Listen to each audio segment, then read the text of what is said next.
तो इस वीडियो की स्क्रिप्टिंग मैंने 1 महीने पहले ही शुरू कर दी थी। और अब तुम सोच रहे होगे कि भाई तुमने सिर्फ इंस्टाग्राम पर वीडियो बनाने के लिए पूरा 1 महीना वेस्ट कर दिया। तो मेरा जवाब है बिल्कुल नहीं। जी हाँ, जो तुमने टाइटल और थंबनेल में देखा है वो तो बस एक बहाना है तुम सबको इस वीडियो पर क्लिक करवाने का, लेकिन असली में प्रॉब्लम तो इससे भी बहुत बड़ी है। अभी जो मैं कहने वाला हूँ उन बातों को ध्यान से सुनना। क्या होगा अगर मैं कहूँ कि हम सबका फ्यूचर खतरे में है, और खासकर हम जेन जनरेशन का, और ये सिर्फ हमारा ही नहीं बल्कि हमारे देश का फ्यूचर भी दाव पर लग गया है। अब तुम लोग सोच रहे होगे कि भाई ये क्या बकवास कर रहा है, और शायद कुछ लोग ये सुनने के बाद वीडियो छोड़कर चले गए होंगे, पर उनकी चिंता मुझे नहीं है क्योंकि उन्हें अपने फ्यूचर की परवाह नहीं है, और शायद से उनका 2025 भी 2024 की तरह बोरिंग और वेस्ट होने वाला है। लेकिन तुम जो अभी तक ये वीडियो देख रहे हो, तुम इन सब से अलग हो। तुम सब वो लोग हो जिनको अपने आने वाले फ्यूचर की चिंता है, परवाह है। तुम चाहते हो कि 2025 में कुछ बड़ा करके दिखाना है, कुछ बड़ा अचीव करना है। और अगर तुमने मेरे पे भरोसा करके इस वीडियो को छोड़कर नहीं गए हो तो ट्रस्ट मी, मैं तुम्हारा एक कीमती समय बिल्कुल भी खराब नहीं होने दूंगा और ना ही तुम्हें बोर होने दूंगा। लेकिन मैं एक बात क्लियर कर दूं कि ये मत सोचना कि मैं तुम्हें 2025 में सक्सेसफुल बनने के लिए कोई गुप्त मंत्र देने वाला हूँ, और ना ही तुम्हें कोई मैजिक शॉर्टकट मिलेगा मैट्रिक्स को एस्केप करने के लिए। पर मैं जो बातें इस वीडियो में करने वाला हूँ, अगर तुमने उन्हें अपनी लाइफ में अप्लाई कर लिया तो ये मेरी गारंटी है कि 2025 के एंड तक या उसके बीच में तुम अपनी लाइफ में कुछ न कुछ ऐसा कर लोगे जिससे तुमको और तुम्हारी फैमिली को तुम पर प्राउड फील होगा। तो चलो शुरू करते हैं।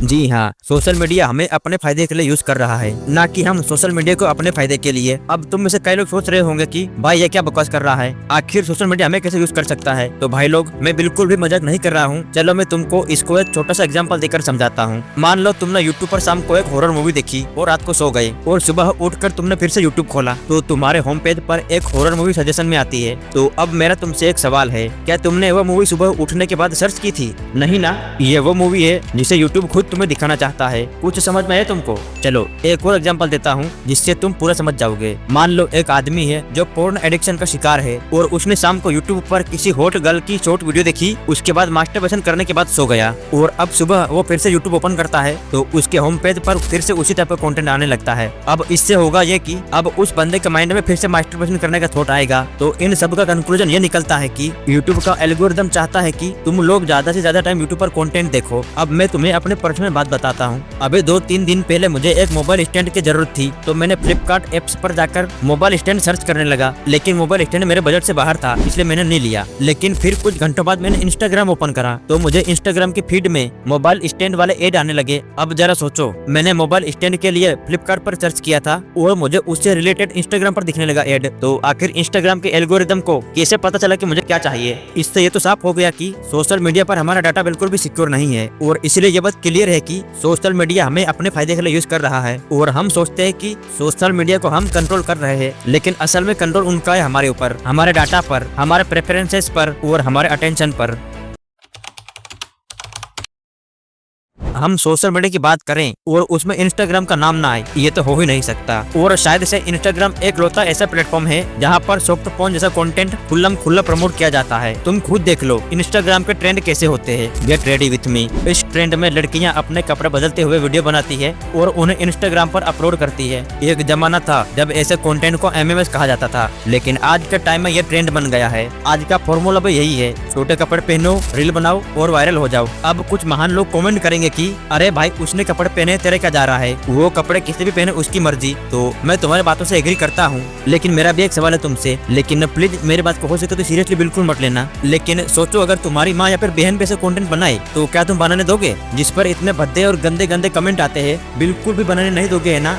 Now back to the topic. मान लो अगर तुम ऐसे सॉफ्ट पोर्न वाले कंटेंट को नॉट इंटरेस्टेड में डाल देते हो तो 1-2 दिन के बाद फिर से वैसे कंटेंट तुम्हारे फीड में आने लगेगा। और अगर तुमने एक नया अकाउंट बनाया हो तो कुछ टाइम यूज करने के बाद उसमें भी सेम कंटेंट आने लगेगा। लेकिन इसका मतलब ये नहीं है कि गलती सिर्फ कंटेंट बनाने वालों की है, बल्कि गलती दोनों की है, कंटेंट बनाने वालों की भी और वैसा कंटेंट देखने वालों की भी। सोचो, अगर वैसा कंटेंट फीड में आता है तो कुछ लोग जो सेक्स के भूखे है वैसे कंटेंट को बिना स्किप किए देखते हैं, जिससे इंस्टाग्राम के एल्गोरिदम को लगता है कि ये रील बहुत अच्छी है, इसलिए उसको और लोगों के फीड में भेजा जाएगा। और जब ऐसा कंटेंट बार बार तुम्हारे फीड में आएगा तो चाहे तुम कितने भी बड़े सख्त लौंडे हो, तुम्हारा भी मन करेगा मास्टरबेशन करने का। और यहाँ हम जेनजी लड़कों की सबसे बड़ी गलती शुरू होती है। अब कुछ साइंस के आदि मानव बोलेंगे कि अरे मास्टरबेशन तो हेल्थ के लिए अच्छा है, स्ट्रेस कम करता है, मूड फ्रेश होता है, लेकिन रियलिटी में लगभग 90% लोग मास्टरबेशन करने के बाद रिग्रेट करते हैं और बार बार सोचते हैं कि ये मैंने क्या कर दिया, अब आगे से बिल्कुल नहीं करूंगा। तो अब मेरा तुमसे एक सवाल है, अगर मास्टरबेशन करना हेल्थ के लिए इतना ही बेनिफिशियल है तो फिर तुमको मास्टरबेशन करने के बाद रिग्रेट क्यों होता है, जबकि तुम्हारा तो मूड फ्रेश होना चाहिए, स्ट्रेस कम होना चाहिए, लेकिन होता उसका उल्टा है।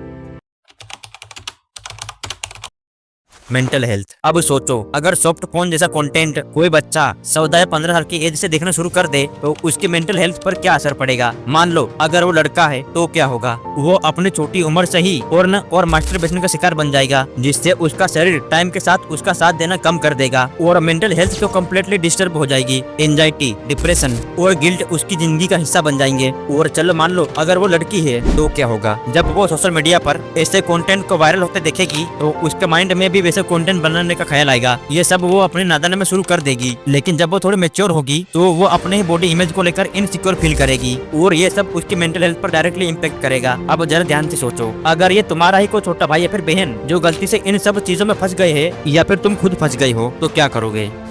सोशल मीडिया एक ऐसा प्लेटफॉर्म है जो हमारे दिमाग और अटेंशन का पूरा कंट्रोल ले चुका है। हम सोचते हैं कि हम सोशल मीडिया को चलाते हैं, लेकिन असल में सोशल मीडिया हमें चलाता है। हमारे हैबिट्स, इमोशन और इवन फ्यूचर को भी कंट्रोल करता है। इसलिए अब समझने की बारी हमारी है। अगर तुम सॉफ्ट फोन और ऐसे कंटेंट के चक्कर में अपनी लाइफ और मेंटल हेल्थ खराब कर रहे हो तो अभी समय है रुकने का। ये सोशल मीडिया के एल्गोरिदम तुम्हारे दिमाग से खेलता है, ये उनका गेम है, लेकिन तुम अपना फ्यूचर और अपने चॉइसेस उनके हाथ में बिल्कुल मत दो। और अगर तुम्हें लगता कि ये सिर्फ एक मजाक है या फिर बहुत छोटी प्रॉब्लम है तो सोचो कि ये तुम्हारे भाई, बहन या दोस्तों के साथ में हो रहा हो तो क्या तुम उनका फ्यूचर खराब होते हुए देखते रहोगे। देखो भाई लोग, 2024 कैसे भी खत्म हो गया है, उसको छोड़ो, जाने दो उसको, लेकिन 2025 एक नई शुरुआत बन सकती है। एक ऐसी शुरुआत जिसमें तुम सोशल मीडिया के गुलाम नहीं बल्कि अपने डिसीजन के मालिक बनोगे। और अपने आप से एक सवाल करो, क्या मैं अपने फ्यूचर का कंट्रोल किसी एल्गोरिदम के हाथों में दे रहा हूँ। और अगर तुम्हारा जवाब हाँ है तो अब समय आ गया है ये सब चेंज करने का।